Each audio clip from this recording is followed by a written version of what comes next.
Fuck you, Drew. Fuck you, Drew McFadden. I was really hoping that more people would say "fuck you" Yeah, in the we comments. only had. I mean, we had. I think it was like 14 or something. Yeah.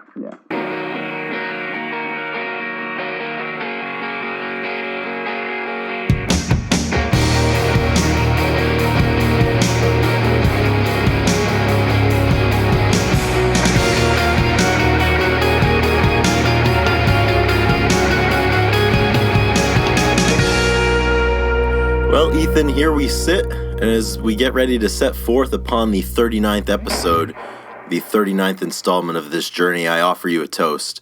Here's to you, here's to me, forever friends we shall be. But if we happen to disagree, well, fuck you, and here's to me. Cheers, brother. Cheers. I'll drink to that one. I will too. Welcome back, everybody. As you may well know because you read the title, this is episode 39 of the Grunge Bible Podcast. My name is Chris Salona. There's Ethan Shalloway, We're here. Primed in the studio. We are here. We're back, hot off the heels of a great interview last week with Eric Lederman, and we're back once again, ready to bring it to you. Chris, I listened back to the Eric Lederman pod, as you'd expect, and it was great. I mean, what a guy he really is. I mean, that was awesome. That was so much fun. It was a lengthy one, but the time goes by quick when you have it in the car and you're listening to it. I mean, it was not too nerdy, but just enough, and I feel like we did a really good job talking about the music we love. I hope that everybody out there listened to that one because it was quite a treat. It was a lot of fun. Yeah, I totally agree. I think it just goes down to the same reason why people listen to this show is why we enjoyed that interview. It's just we're sharing this passion with other people, and Eric, great guy, a lot of cool experiences, and it was so much fun getting to chat with him, and it only makes me more excited, at the prospect of having other people on the show and getting to hear their experiences and their perspectives, and just chewing the fat about this genre that we have found ourselves encircled in. Yeah, 1,000%. I was thinking the same thing. Like, what will Grunge Bible Podcast bring us next? Who's the next interview? Where will we talked about Dave Grohl and Taylor Hawkins, but I know you want to get Olivia Rodrigo on here. She does follow the Grunge Bible, so there's the end. And I would love to ask her. First question would be like, why do you follow us, obviously? And yeah, I would love to know if we could get every famous person to fill out a survey, like, why the fuck do you follow Grunge Bible? Like, what's in it for you? Better yet, if Instagram could get a filter so we could see what I feel like you have to stumble upon that. You have to Hopefully that's a part of the metaverse, whatever the fuck's going on there. Hopefully the Zuck, metaverse. hopefully Zuck can bring that to us because we need that ASAP. I'm trying to find out whose names I can use for clout when I name drop with people. Okay, Chris, if you could pick one person right now to follow us on the Grunge Bible, who would it be? Trying not to think about the people. I mean, if they already do, I guess that's great. But if you could pick one person out there. One person in the entire world? Yep. I would pick the state account of the Queen of England. Oh, I like that. I just think that would be fucking sick. Because if the Queen follows you, come on. And then how many followers does she have? Or I'm sure she has a lot. She's the Queen. She's like 90. Does she follow a lot of people, though? I can't imagine she does. I cannot. I can only assume that they have an Instagram account. Yeah. But that's a good one. Yeah. That would be my choice without a doubt. Upon further review, I don't think she has an Instagram, which kind of sucks, defeats the purpose. But any head of state like that, I think would be hysterical. Yeah. What about you? My initial reaction, or my initial thought when I asked the question was that the Big Lebowski himself, like not the actor. But the actual Jeffrey the Dude Lebowski. Yes, but the actual Jeffrey Lebowski. Like, if somehow fictional characters could be, verified, this is the official fictional, metaverse character. I was going to say, maybe it's coming in the metaverse. We'll have the dude. Maybe we just got this $1 million idea, dude. Why not have a space for fictional people on the internet. It's all smoke and mirrors. None of it means anything anyways. Metaverse. Follower counts, likes, comments. You might as well have a verified fictional account of the dude, and we can just enjoy that. Absolutely. I mean, as time goes on, there's less and less about this whole thing to enjoy. So I mean, they might as well give us that. Amen to that. So as you can see, we're having some fun tonight. It's Friday night. We're recording this podcast for next week. We're going to try and knock out the next 4 episodes the rest of the year so we could avoid the busy season and being stuck. So we are kind of getting ahead. It's going to be great. But we're also going to have some fun this podcast, and we're going to be knocking down a few brewskis as we do it because it's Friday beers, right, Chris? Absolutely. It's been I'm tired as shit right now. This week was kind of tough, so here we are, you know. I was going to say this is a good episode to stream on YouTube, right? You get to watch this is the one this is the YouTube episode. You should navigate over there and maybe crack one open as well and join us in this exercise. We'll play a drinking game. Every time that we drink, you guys drink as well. Exactly. Fellowship right there. I know. I'll be doing it when I'm playing my own game. When you drink, I drink. Yeah, I think that's what we have to do, and I'm hopeful that people navigate over there. But if there's a group of people that I would expect to navigate over there above all else, it would be our top-level Patreon supporters who make this entire thing happen. They make the Grunge Bible metaverse revolve. They make the world go round. And their names, as you know, Alexis Shannon, Fuck Soup, Anita from Grunge Magazine, Jade Mercado, Jamie Lynn, Kayla Jean, Laura Nyreen, Release, Shannon Gorgone, Sue, Sonny Mashburn, Victor Schaefer, and our number 1 fan from Australia. So thank you all for your continued support of this show. We hope that you're enjoying the interviews that we're beginning to sprinkle in. We are excited to get your feedback on those interviews, and we're just very grateful for your presence here as we roll into the 39th episode. We're almost at a full year. We're closer to that than even we are to the halfway point. So it's getting more and more real as the days go by, and your presence and your support means a lot. We're very thankful to have our legion of support behind us. And, you know, I feel like we're getting some really good interactions on the page and on the comments, and I'm seeing a lot of people that are saying that they're patrons and whatnot. So I love that it's becoming more, noticeable. Like I'm seeing them throughout the day a little bit more, and I love that. If you're a patron, you know, stand up, you know, make yourself aware, and let us know that in the comments. That's what they're doing, and I love it. Yeah, I totally agree, and that kind of makes me think of another interesting point.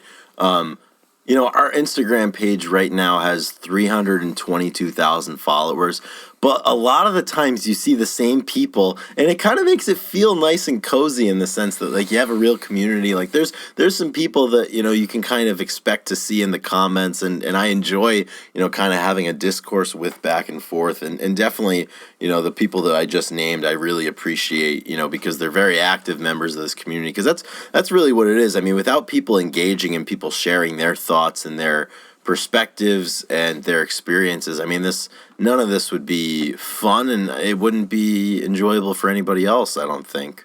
Yeah, and also, I've noticed with the Spotify Wrap that came out, a lot of people were tagging us, and I had a few people commented, and I really love that they're taking ownership of the music community that we've talked about before on here, and it makes me really happy because it's not just a page, it's not just a fan page, but it's a music community where people can come and share ideas and, you know, converse and be able to get along with each other. And that's exactly what people are understanding. And it's like, holy shit, like, this is way bigger than just an Instagram page. This is like people are interacting and they feel safe and secure. And it's like, there's 320,000, but it feels small, it feels legit.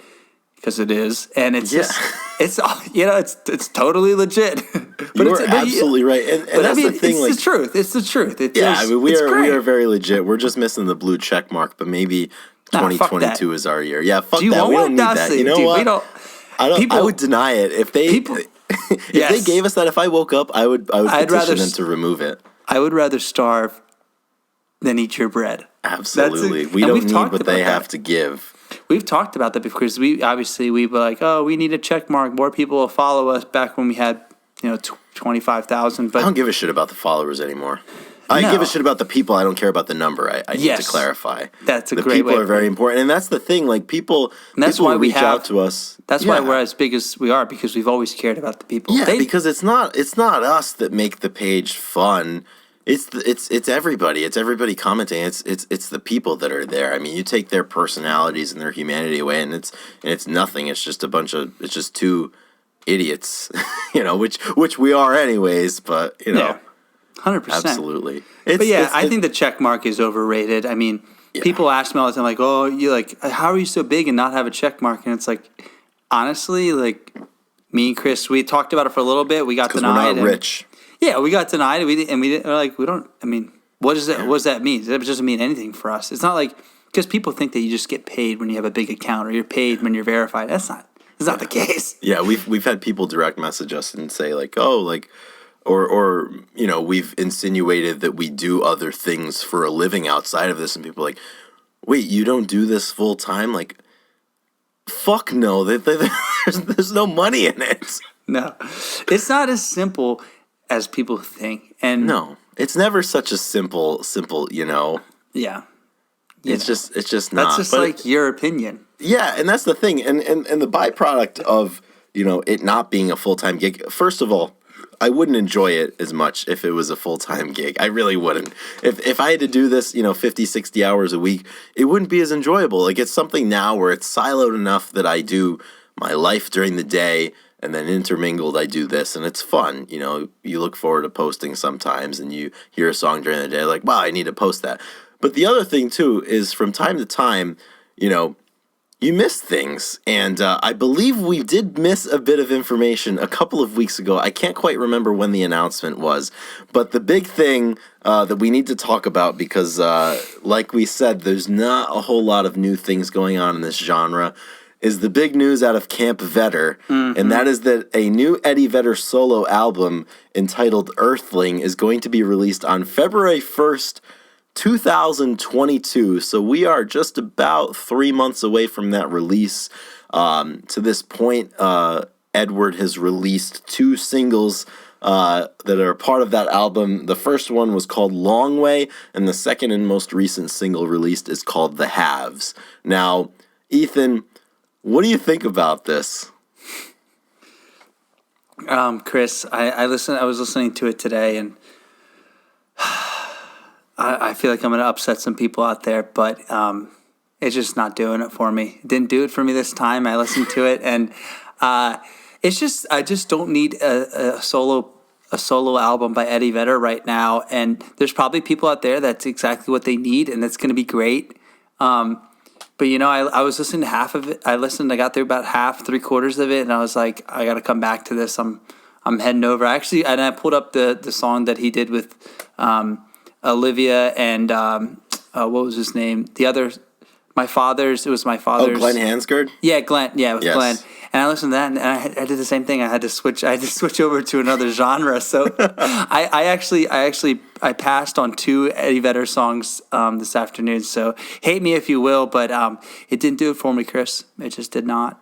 How about you? Yeah, I'm right there with you. Let me tell you, I loved the concept. Come on, tell me, Chris. Tell me the truth. I loved the concept of Eddie Vedder releasing a solo album, but the actual material is not, like you said, it's not what I need right now. And it's so funny with this whole thing when it comes to posting, when it comes to the podcasting, when it comes to sharing our opinions. You said something in the first episode of this podcast, which is something I think about all the time. And it was something to the effect of, you said, if you think that we can't like grunge and post about it because we weren't alive, then this just isn't for you. It's not for you. And that's the thing, like, I think about music that I don't like. Just because I don't like it doesn't mean that it is objectively bad. It's just not for me. I'm sure there's people out there, like you said, that are fucking over the moon at the fact that Ed is releasing a new solo album. They probably think The Halves and Long Way just are legendary songs, but I don't feel that way. I don't particularly enjoy or find much value in the 2 songs that he's released.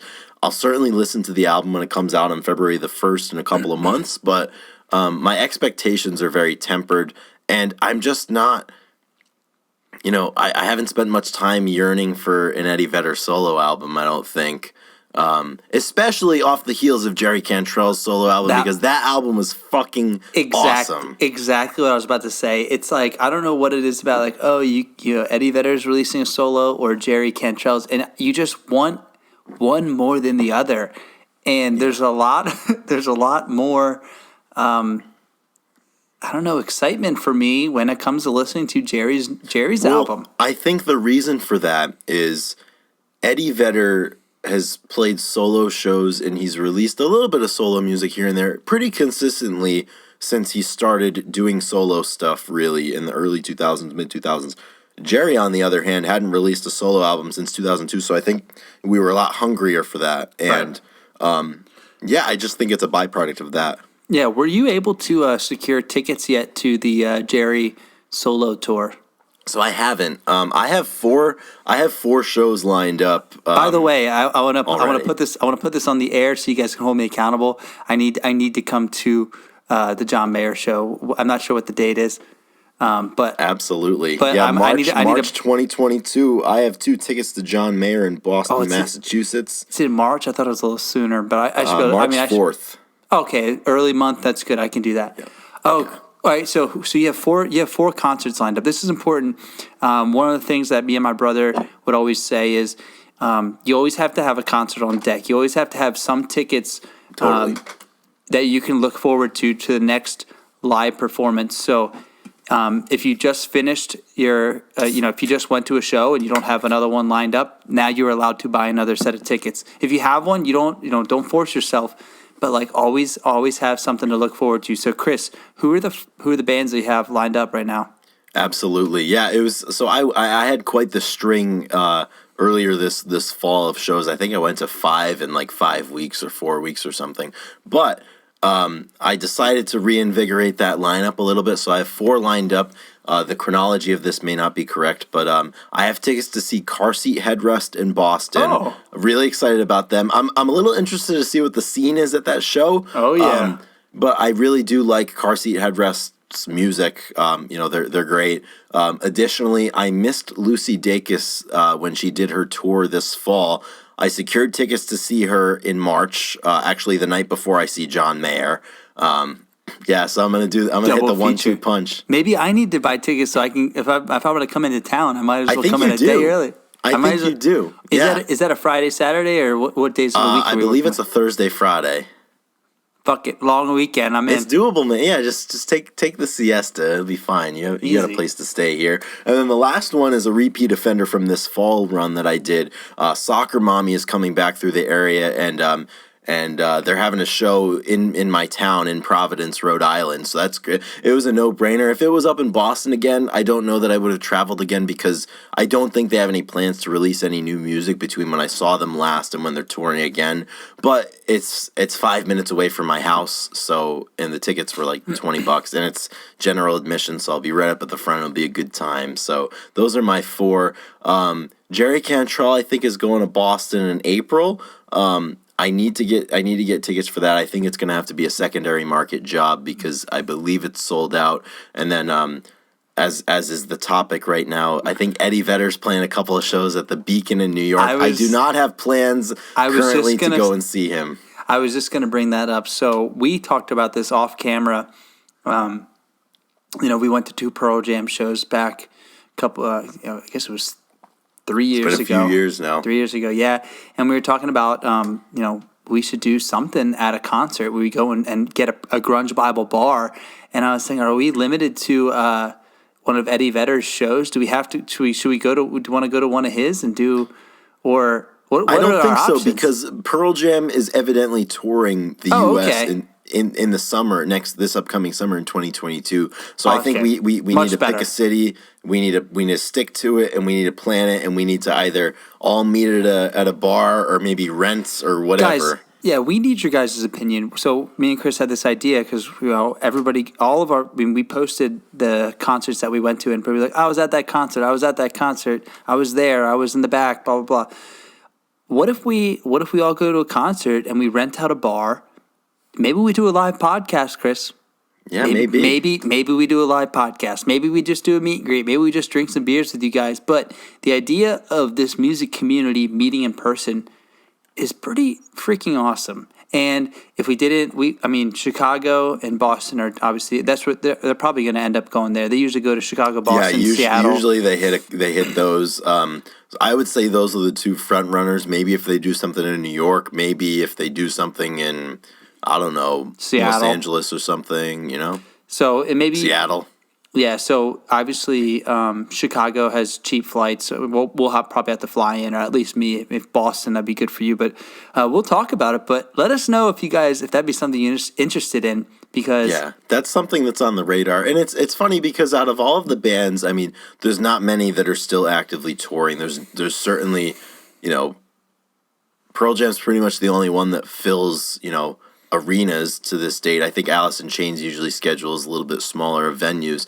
And out of everybody who's in the music community for Grunge Bible, people see Pearl Jam live. People still see them. We have, people have seen 30, 40, 50, 100 Pearl Jam shows. So they're out there. Yeah, the Pearl Jam show kind of like aura is very alive for sure. In a way, it's almost akin to like a Fish or a Grateful Dead or a Dead and Company type situation where people just anytime they come through, they'll see them and they'll catch a run of shows if they can. Chris, you'll be happy to hear that apparently there's some chatter among the jam band community, and there's a new band that's coming around that's supposed to take the reins for the next generation. Who is this supposed to be? So I was back in town. I was hitting the hot tub Saturday with Dylan Enninger, a good friend of ours, and he saw the Dead the Dead and Company like 10 times. Yeah, he's a huge Deadhead. Oh yeah, huge Deadhead, and so he's seen them, he's seen Fish, and he knows all about it. And there's a band called Goose. And apparently, and I had heard them, and I asked him about it. I was like, hey, I just heard about this band Goose. And he's like, they're supposed to be the next band, man. He's like, there's a lot of chatter about the Goose. They said the Goose is loose. So they're like, the Goose is loose. So we listened to them, and they're like, early 20s, and they're playing, they're jamming like they've been playing for years. Yeah. So anyway, just a little side note. I feel like there's got to be a lot of red tape and politics to take over. Trey Anastasio's not old, and Bob Weir's going to live till he's like 140. So. Exactly. So how do you get christened with like? How do you become the prodigy for... That's a difficult demographic to earn their trust. It's like what Eric was talking about last week on the show with like, all of his friends who were fucking deadheads wearing their Birks, not showering and everything. Like they hated him. It's like, I feel like that is a tough demographic to make inroads with. So if the Goose can do it, they might be legit. So I don't know. That's kind of cool. We're still doing our best to get into the jam band community. If it's good or bad, we don't know yet. But me and Chris are doing our best to get in there. But yeah, anyway, back to the live Grunge Bible concert. I think we're gonna pull it off. This is the first time. So we've done a few events and a few things that have centered around other people, which is like what we love to do. But this will be cool to do. That's why we love the podcast, because we're producing and it's like we actually get to create. So this is our space. Yeah, this is our space, exactly. So it will be cool that if we have an opportunity to kind of like, tailor it to, if we want to do a live Q&A, we can do that. If we want to do a live drinking contest, we can do that. If we want to do a live, like, pick your own karaoke song, we can do that. And so, like, who knows? Like, dude, I just need someone to step up and crush a version of Jeremy that'll knock my socks off. Again. Oh, yeah, Jeremy. Everybody would be like, oh, my God. We'll set the record for the largest sing-along of Wood. Could we break a world record, Chris? That's what we'll do. It's up to us, man. The sky's the limit. But, yeah, I think like what you said, that's something that probably makes me most excited more than most any other possibility on this page, is just to be able to get together in person. And I know, for the last 18 months, that really hasn't been something that, a lot of people have been comfortable with, and the events didn't exist for a while. But now that they're starting to come back, I mean, I think, it's going to be a great opportunity this summer. So we're definitely going to do our best to pick a location that is, maybe most desirable for people or that the most people live around. And I say we just go for it. Yeah, I mean, that's why we, we didn't talk about this off camera, but that's why we are talking about it, so we're held accountable. I mean, we have to do something now, right? Exactly. I mean, there's no looking back. I mean, worse, we could do a big, what's it called? A big chat room or whatever. We can we can live stream together. What's the room called? That Kafaro was talking about. Clubhouse, right? Yeah, we could do a clubhouse. We could set up a Grunge Bible clubhouse. We'll have 3 people in there. You'd be surprised. I bet you would get a lot. But you think so? I don't want. I don't want to do that. No. We can't. Too much. Can't. Yeah, it's too much. That's too much. We're already. Well, Chris, let me ask you, how's the Grunge Bible TikTok? Speaking of going to the ends of just extending ourselves, you have been crushing it on the Grunge Bible TikTok. It's funny that you say that because prior to yesterday, I hadn't posted on it in a month. A month?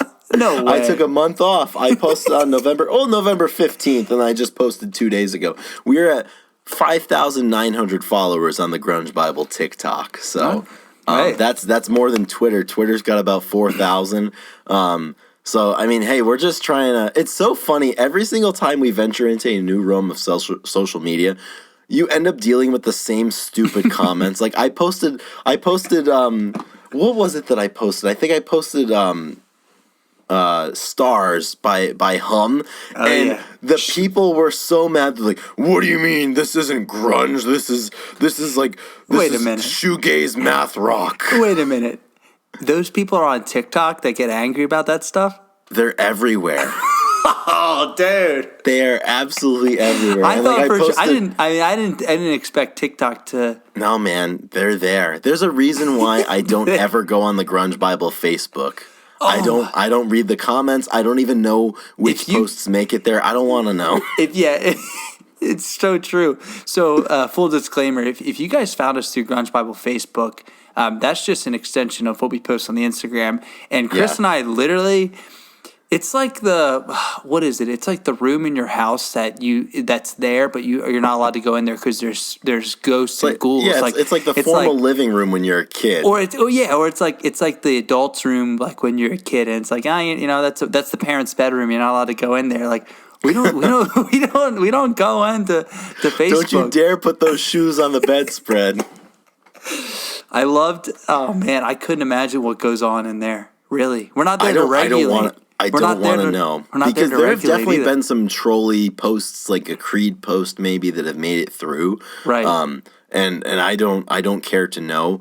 So basically, like, the hierarchy of Grunge Bible is basically trickle down economics in the sense that, in theory, it's supposed to be equitable for everybody, but it never works out that way. So everything starts at the Instagram, and then Facebook gets a little less, and then Twitter gets a little less, and then TikTok is fighting for scraps way at the bottom. But I wouldn't have it any other way, No, it's perfect. And I love that Facebook is what it is. Like, we just kind of check in every once in a while and, like, get surprised with how... Yeah, I check the numbers once every 3 months. How active it is. Have you checked recently? Should we do a live check-in? Yeah, let's do a live check-in. We'll do a live check-in to see how many followers. The weird thing about Facebook, the weird thing about it is weird. At some undetermined point in history, they allowed you to either follow and or like pages. Yes. So there's a discrepancy there. I thought you could only like pages, but evidently you can follow something and not like it, or like it and not follow it. So as it stands right now, on December the 3rd. Drum roll, please. We have 178,631 likes, but we have 234,161 follows. It's closing the gap on the Instagram. 230 follows. Yeah, it's less than 100,000 off of the Insta now. That's probably like I think we checked it like a month and a half ago, and it was like it was like under 200, right? Like I think maybe. I think it's growing rapidly. which is great news. That's the thing. I have no idea how it is because, like I said, I don't know which posts make it there. For example, I don't even really know that the Facebook followers or likers know that we have a podcast. I don't know if they know that. Oh, you guys that are listening right now are getting a very personal and depth. This is how we operate. This is how Grunge Bible operates. We just and it's funny, Ethan, because we have these conversations, one-on-one like this all the time. So it's really fun that we can kind of have this kind of on the air so people can kind of get a glimpse at the two maniacs that are running the show here. 100%. I mean, we've talked about this a lot. If you're listening to the podcast, it's probably more so that you want to, see who run this account, not just what we post. And, that's why you're getting this. So, I mean, they're the real ones. If you guys listen to this podcast right now, hats off to you guys. We love you so much. And, I mean, we can do this right now and feel productive. And I love that. Absolutely. Yeah, that's the thing. Just as there's tiers to the information or the content that you get from Grunge Bible, depending on where you listen to Grunge Bible or where you see Grunge Bible, there is also a hierarchy of which levels of Grunge Bible that you're involved with. Like if you're a follower, yes, like I like this. If you're a follower, that's great. If you're like a Twitter follower or a TikTok follower, that's pretty cool because it's kind of niche because we're not very large. If you're a Facebook follower and Facebook only, you have some work to do. But if you're any of those things and you've made it over to the podcast, I mean, that you are like, I would let you come into my house and eat my food, basically. Like that's how highly I think of you. You're going to have a VIP session at the Chicago show for Pearl Jam, basically. Yeah, we'll rent out a bar in the top with the with the Prosecco. We'll be all Rainier beer, all the podcast listeners. Yeah, with the Rainier beer. We'll do something. We'll definitely do something special for the patrons that make it to a show that we're at. Could you imagine meeting? I can't wait. It'll happen someday, so I can't wait. Yeah. It'll be really cool. I'm definitely looking forward to that.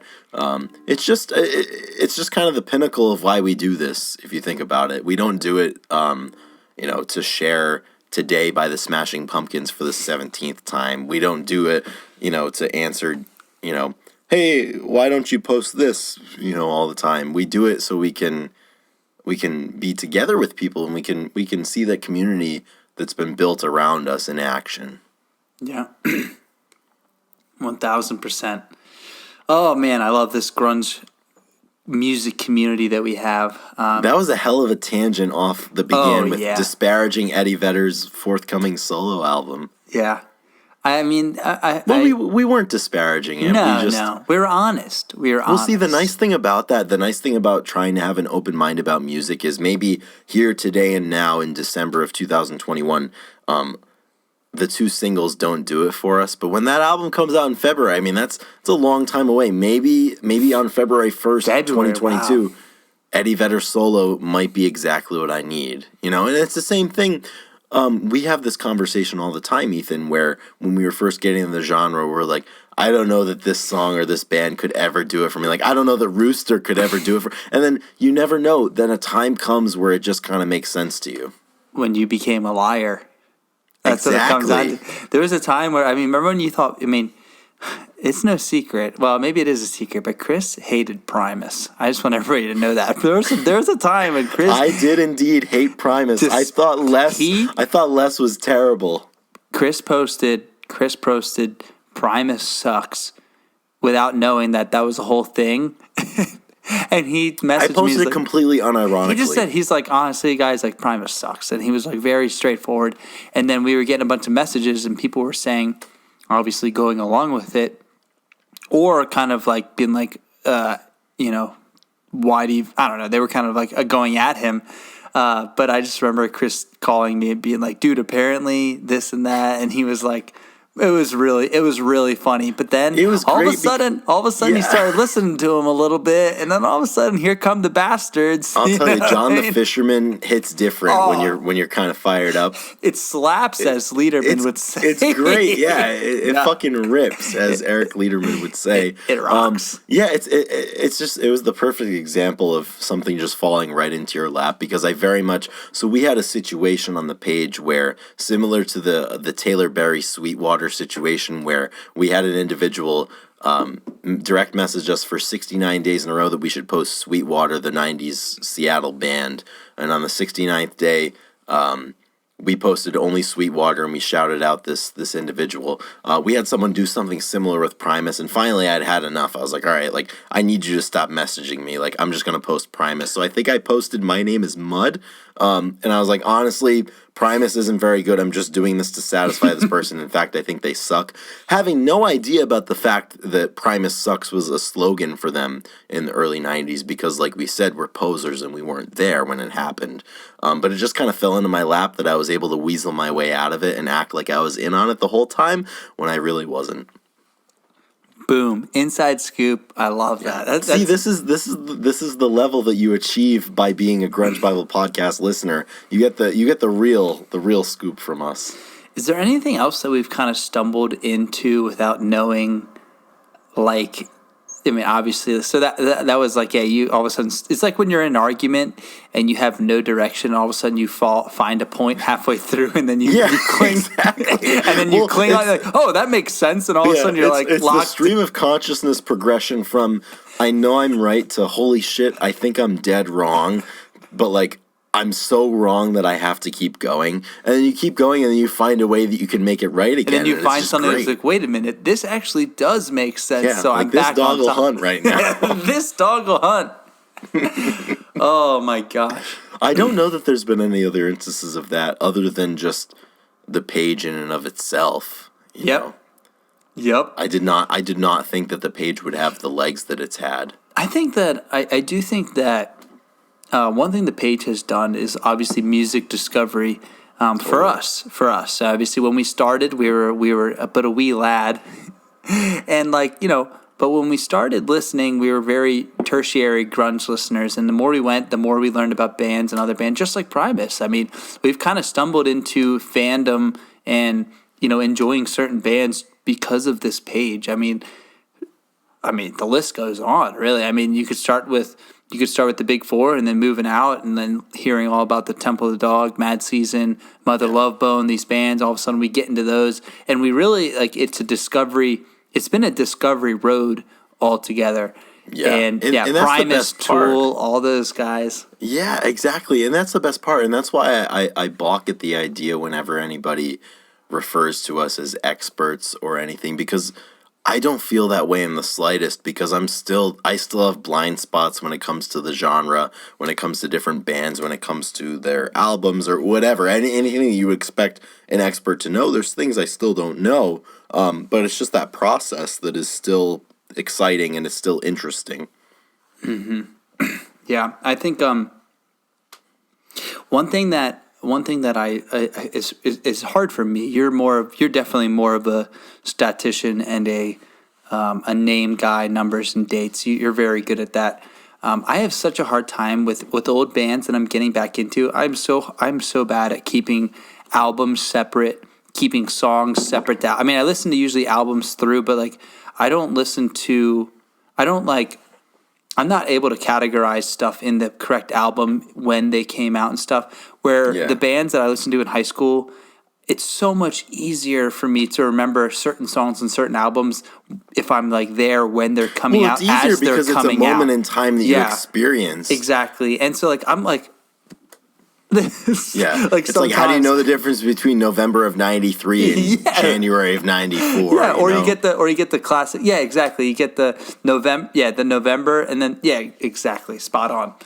Where it's like 3 months difference, but it's different years, and you're like, that's what's tough for me sometimes. Yeah, and that's the thing. It's hard, because we didn't really come of age in this genre until, at the earliest, 25 years after It was 2016 when we really got into it. It was 25 years after Nevermind came out, for example. 25 years after 10. I mean, that's a long time. So there's a lot of time and space to bridge there to get back into it. And it's just like, I very much remember when we really got into that and we connected with it. It was very much a sensory overload type scenario where there was 100%. Just so much. There's so many bands. So naturally, we started with Pearl Jam, and then you move on to I think we moved on to Soundgarden, AIC, Nirvana, and then you realize like there's other bands.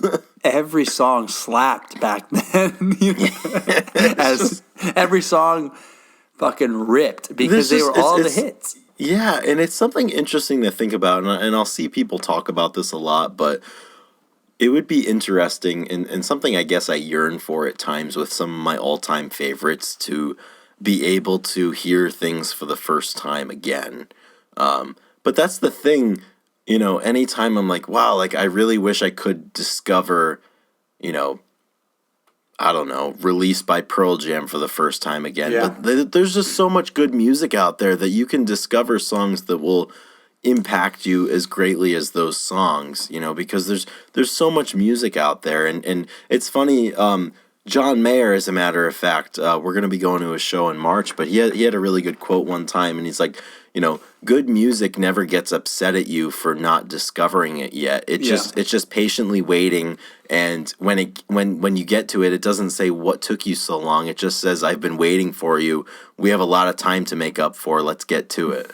Yep, and that's why I think, I almost want to pat ourselves on the back that we were pretty open when we started this thing, and we've listened to a lot of different bands and really expanded our appreciation for stuff and like our genres, like the stuff that we have gotten into because of. Yeah, I think that open-mindedness is really probably one of the greatest gifts that the page has given us. And, through learning to be that way, I've discovered so much great music, and that's really something that I'm appreciative of, and I'm really grateful for every person along the way over the last almost 6 years now, who has gone out of their way to share something with me and introduce me to some new music. And that's really one of the chief parts about what makes this fun for me, is because you never know what's going to be in the inbox, and you never know what great song is waiting for you,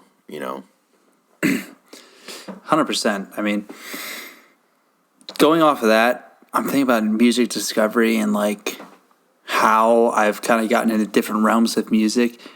And a big thing, and we talked about this, and I think it's really important. We talked about this with Liederman about playing an instrument. And this is the part of the podcast where we talk about why it is important to learn how to play an instrument and to be in a band, play with other people. So, Chris, what is your experience with musical instruments? Because you were a late bloomer in a way, because people say you got to get your kids into it earlier. It's like learning multiple languages. It's just easier to learn when you're younger, but you learned a little bit later, and you do play instrument, correct? Yeah, so I was incredibly late. So prior to 7th grade, I had no musical experience aside from playing the recorder, which is what everybody probably had to learn back in the day. In the United States, they make you learn the recorder when you're in like 3rd or 4th grade. But otherwise, I was about 7th grade, and I think this is fairly common for most, middle schoolers, that the band craze whips through middle school. So I was in 7th grade, and I was a small school. We probably had like 30 kids in our class, maybe on a strong year. And at that time, the band craze whipped through. Like 3 of my buddies all of a sudden came into school and said that they were learning guitar. One of them said they were learning drums. One of them said they were learning bass guitar. And I was like, holy shit, like, I gotta learn an instrument. Like, this sounds cool. Like, I gotta do this. It is, by the way. Yeah, exactly. It's cool as shit. So Christmas, I want to say Christmas 2007 or 2008 rolls around, and I asked for a guitar. I was like, I want a guitar. I want to learn how to play guitar. It's what I'm gonna do. So Santa Claus, a.k.a. my parents, a.k.a. my mom, decided to grant my wish, and I woke up on Christmas morning and I had a brand new Squire Stratocaster classic sunburst pattern No and way. a Line 6 amplifier waiting under the tree for me. Let's go. I used those tools to take one guitar lesson, and I never touched it again. So I didn't touch the damn thing for many years. My classmates continued on with their band journey. They would get together and play, Black Sabbath or whatever they were into at the time. Iron Man, because it's just one chord moved up and down the neck. And I never touched the thing. I took one lesson. I think I learned a couple chords. I think I maybe learned like a G, a D, and a C. And then that was That's all you need.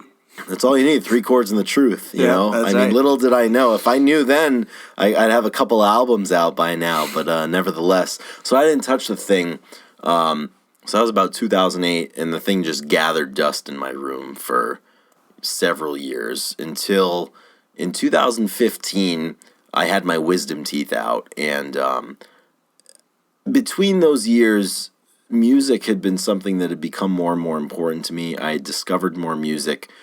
This was after we had met, and we met in 2014. So I had gone home for the summer after we had met, and after, Lord knows we listened to so much music and discovered so much together in Pittsburgh. And I had my wisdom teeth out, and I was sitting around. You can't really do much because it's kind of in pain. Like, you can't really eat a whole lot. And I was like, I don't think I could work out for a couple days, so I was just home. And I was like, you know what? I want to learn how to play guitar. Like, I have a guitar sitting there.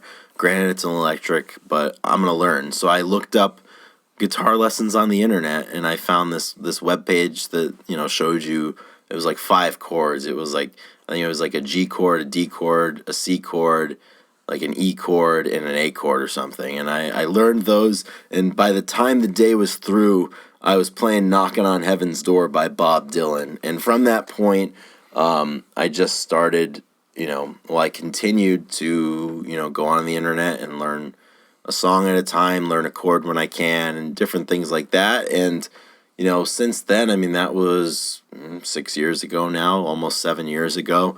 I've spent a lot of time playing, and I'm not a good guitarist. I don't know what many of the chords are. I don't know an ounce of music theory.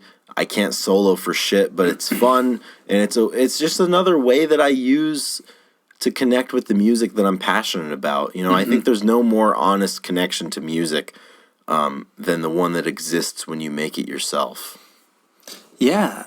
I remember when you started playing, and I thought it was one of the best things that you could do. And we posted a few times vocals only, and I was wondering, have you played certain songs with the vocals only track and allow? Because I know that I feel like you didn't have the, I don't know, the exposure or the what's the word I'm looking for, like the convenience of playing with other people. And when I never had that experience, and that's really difficult. And so when I started playing drums, I started playing in the band in school in 4th grade, and I played the snare. We played in the marching band, marching band in 6th grade, but I played in the concert band for a while. So playing with, accompanying instruments a lot of the time, learning by yourself is totally different.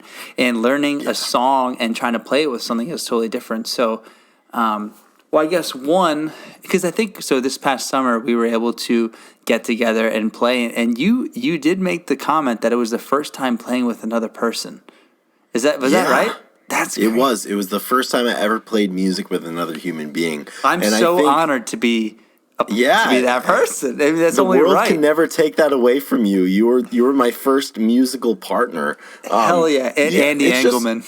Exactly, and it's just interesting to think about because I think at the time when you probably began to learn the drums, there were a lot of people that were on a parallel train with you, so to speak, in the sense that they were just beginning to pick up an instrument, and I think that congruency of paths is kind of conducive to enjoying it more and growing more of an attachment to it, because it becomes a communal thing. It's not just someone Yeah. sitting alone in their bedroom watching, Marty Schwartz or whatever, learning how to play About a Girl by Nirvana. It's, people in a room together learning, like literally getting their sea legs when it comes to Liquid Schwartz.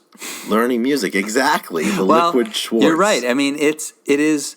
So it's just like when you first start, it's like everybody's at square one. No one knows anything. So everybody's at the same level. So it's super, there's no pressure. There's no like, say, it's just like, I don't know, you get an opportunity to be at equal, where if you pick it up and you feel, and so this is to all of the people that, I'm talking to the people that have not picked up the guitar because they feel like they're too old, or they feel like they don't have enough time, and they don't have the space to do it. Pick it up.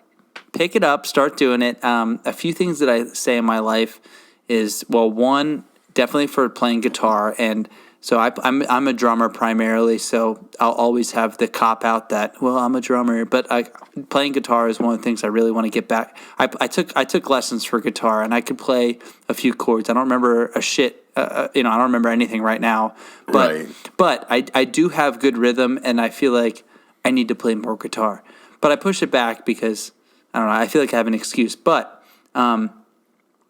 if you're out there and you feel like you don't have, just do it. Do a little bit at a time, because what I like to say is, you've been saying it for a year. Just imagine if you played a little bit for a whole year. Another thing, it's just like doing abs, doing core. Like if I could just if I just did 20 sit-ups every night for a year, which is not that much, imagine where I'd be. So same thing. If I just played the G chord and the D chord and the E chord for every night for 10 minutes for a whole year, where like your rhythm, your ability to move would be, I mean, you only know 3 chords, but your ability to move around the neck is going to be sufficient. It's going to be good, and you're going to have confidence to move into the next thing. So I think that it is so much fun. If you're a music fan, like it's so much fun to try it out, to get into it, and to see what you can do. Yeah. I mean, it's just so much fun. It's so much fun. And I think the thing when it comes to people that are apprehensive about learning, or they say they're too old, or they don't have enough time, when you're not doing something for a profession, and when you don't rely on that thing to provide for yourself or for your family, and it's truly just a hobby, there's something so liberating about that, because you can create your own path. You can progress at your own rate. You can choose how much or how little you want to do. So for example, like I don't, there's some weeks where I play all the time. There's some weeks where I don't touch my guitar. I don't know the names of most chords. I don't know how to read music. You can kind of hone that journey in a way that you enjoy it the most, because if something is a hobby, it should just be there for your enjoyment and nothing else. So, there's a lot of people out there that really they might not fully enjoy the guitar until they can solo, until they can read, until they can, play along with what have you. Mm-hmm. But there's some other people, it's like, if they can get to the point where they can strum along to Elderly Woman by Pearl Jam, then, that's great for them. It's not as far away as you think. Mm-hmm. And it's definitely something that has helped me, certainly de-stress at times. It's helped me feel more connected to the music, and it's definitely stimulated that part of everyone's brain that yearns to be creative and yearns to be artistic, because I think that exists within all of us, and it just comes to a question of how much we water that garden. Yeah. And as a friend, seeing you learn the guitar, I feel like it's allowed you to really, how do I say it? Like, I don't know, just expand your creative side. I mean, that's like, I feel like that was, you're very like intellectual in a way, but this is like such a creative side that you've been able to explore. And it probably wasn't easy at first, especially because you had to watch YouTube videos, and it wasn't like, I don't know. I mean, I know you played a ton during the COVID and during the shutdown, obviously, as most people did. So I feel like you really found yourself during that time playing and playing to your favorite artists. And like, it's just such a good way to really connect with, what you're feeling, what you're really listening to, and do something that is difficult, and that's why people stay away from it. I was in a band. Yeah, because it can be challenging. Yeah, yeah.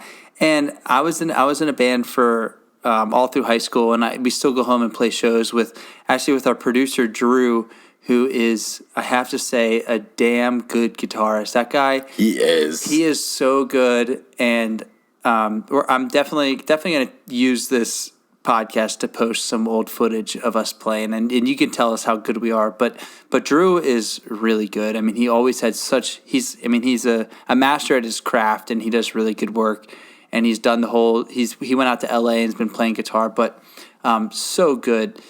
But I remember when you were coming into town, I was like, you have to bring your guitar. And you're like, I've never played with somebody. And I was like, oh, dude. I was like, even more reason why you need to bring your guitar. I was like, we have to play. And you're like, I'm not good. This. I was like, I don't care. I was like, that's not the point. It's not the point. It's like the meme. It's like the Mr. Rogers meme. Yeah, I'm not very good at this, but it doesn't matter. It doesn't because matter. It really doesn't. It's about more than that. It's about connecting to the music, and also when you can play with someone else, it's about connecting with those people. And there's a weird, extra connection that you can hone with somebody when it's through art and when you're creating something together. And there's just something so honest about that. That you really can't get, just hanging out with somebody. Yeah, 100%. I mean, it's just like like I said, when you go to a concert and everybody's there and you can stand there and be like, you know what? We all chose to spend money to be here. Like we all like have this connection that we think is worth making the travel. You know what I mean? It's just like, it's like a little bit better than just being like, I don't know, randomly having to meet somebody. You're like, oh, we all made a conscious decision to do this. Totally. And furthermore, when you choose to get together with somebody or a group of people to make music, you're choosing to get together and you're choosing to be vulnerable and you're choosing to 100%. Showcase your creativity and your flaws and your imperfections. And that's as honest as it gets. Mm-hmm. Yeah, it is. There's nothing worse than having a band practice when you didn't practice the songs enough, and you're like, I am under the hot lamp right now. Like I'm going to be exposed. I know Drew has been working on this song. I know like he's the one we used to always like. We would play covers at shows because when you're like high school band or whatever, like people. Yeah, no one wants to hear the original material. Yeah, no one wants to hear me like trying to write songs that are not very good in high school. Yeah. I mean, Silverchair was an anomaly. I want to say this. Did you know that they were only 15, Chris? No shit. They were only 15. I've never heard that before. I swear to God, dude, they were only 15 years old. Wow. So that's an anomaly. That's why they were so big. But anyway, yeah, original material, whatever. People want to hear covers, and so yeah, everybody would come to band practice with like, I was like, hey, I really want to play, Hot for Teacher because there's a really good drum solo or something, or it's like I really want to play this, and I feel like whenever somebody else suggested a song. Like you'd obviously make sure that you would know the songs that you want to play because that's how you learn. Right. Just like, yeah. I mean, you pick the songs that you play with, and I did a lot of that as a drummer. I took a lot of drum lessons, but I also just, put the headphones in and try to play along with songs. I mean, that's the best way. That's always going to be, I feel like the best way to get rhythm down. One of the best ways to learn, totally. So, I don't know, super long-winded way to say that. I think playing an instrument is just an incredibly rewarding journey, and if you can play with other people and jam around and even get a gig, I do love this. If you want to know how many friends you have, there's two things you can do. One is start a band, and two, start a podcast. Because both those things are like, hey man, having a gig this Friday, can you make it? Man, like I just don't have any money. It was like, it's free, dude. You can just, I'm busy. Or his podcast, like, hey, did you listen to that episode? Man, like, I really wanted to, but... Work's been really busy, like, I let my Spotify subscription lapse. Oh, it's amazing. Those are if you want to see how close your friends are, start a band or start a podcast. Yeah, and that's definitely the true mark, and we can sit here today proudly saying that we do not rely on any of our parents for support on this podcast. We've gone it alone. They don't have to support us. None of our parents are patrons. None of our parents listen. I feel like their opinions of us as human beings would decrease if they 100%. did listen. So hopefully they don't ever find it. Yeah, they have other stuff to be proud of us for. Exactly. Yeah, we can't let this dilute that. Chris, this has been a lot of fun. This has been a lot of fun. It's a little bit of a different tempo. This is the first time we've recorded on a Friday night too. Yeah. Normally we're during the weekdays. Or We've done Sunday a couple morning. Sunday mornings. That's got its own specific feel. This has a feel all its own. It's just kind of I like it, too. laissez-faire, you know. It's pretty nice. I do like it. And if you guys are still listening, we thank you a ton because we're about an hour deep into this, and that's a long podcast. But hopefully that's why you listen to us, because we're interesting. And yes, we cannot thank you enough. Absolutely, yeah. And there's no better place to end all of this music talk with. Other than Song of the Week, if you have anything that you've been listening to. I know there's one that rises above all the rest for me that I'm definitely excited to share. Oh yeah, I have just the song for this podcast, and I thought about it instantly. I haven't listened to the band in probably about 2 weeks, to be honest. If I'm being real with the listeners, but my song of the week is going to be "The Beers" by the Front Bottoms, and they have a song called "The Beers." And as you know, that we've been having a few Friday beers for the old podcast, and I just love this song. It's really good. I've seen them play it live. I think at least 2 times now, and one of the so the lyrics, I'll just read like kind of the end of the first verse. He says, "As the summer." It says, "I will remember that summer as the summer I was taking steroid, because you said you love a man with muscles, and I love you."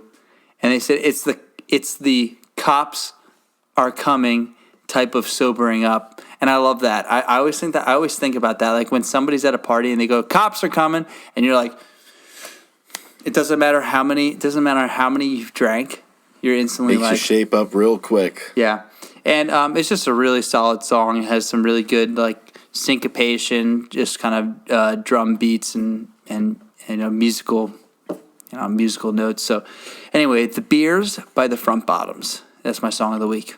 That's excellent. Yeah, the Front Bottoms are definitely on my list of bands that I need to give you need an intentional look to. Yeah, you really do, man. Absolutely. So where are you at for the song of the week this week?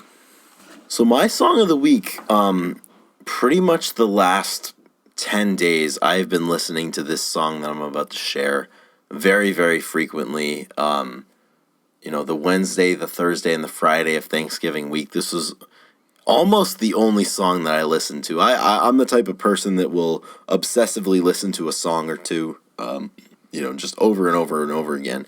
And this song was the one recently, and it is by the band Pine Grove, and it is called "Old Friends."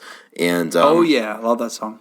yeah, it's a fantastic song, and it just kind of hit me at a point where I needed a song like this. Unlike, I don't need an Eddie Vedder solo song right now, but I needed to hear a song like "Old Friends" by Pine Grove, and it's just kind of a song about the struggle that exists, when it comes to balancing your need to experience life and to not take people for granted, along with dealing with the struggles that you encounter with life, and the shit that you get caught up with that might cause you to miss the other things. And there's a lyric, the climax of the song is that he saw this person on the bus a few months ago, and then he saw some old friends of his at this woman's funeral, and it just kind of hits you that you never know when things can end. And there's a lyric in this song that really kind of hit me, and it's kind of after he experiences that, And the lyric says, I should call my parents when I think of them. I should tell my friends when I love them. And it's just kind of a great reminder to, despite everything that's going on and how we all have the tendency to get kind of caught up in our own shit when things are going on, to not forget to tell the people that we care about them, because we never know how long they're going to be around for. And that really stuck with me, especially with Thanksgiving and, old friends coming home that I don't see very often, just to kind of enjoy your time when you have it, and to just try to be as present. And I think especially for dudes, for guys, we don't often tell people, friends, certainly. Well, Chris, I want to stop you right there because I love you, man. I really do. I love you too, brother. I mean, this is awesome. I'm so glad that I can be doing this with you. And I mean, I've told you this before. I'm very thankful for you as a human being. And look at us, right? Look at us. Yeah, who would have thought? Yeah, no, I echo that towards you. I love you, brother. And it's just kind of one of those things. The song, when it hit me, it was just a great reminder to be intentional about telling the people you love that you love them. And I think that's something we can all hear, and I think that's pertinent to anybody, regardless of whether you like the song or not.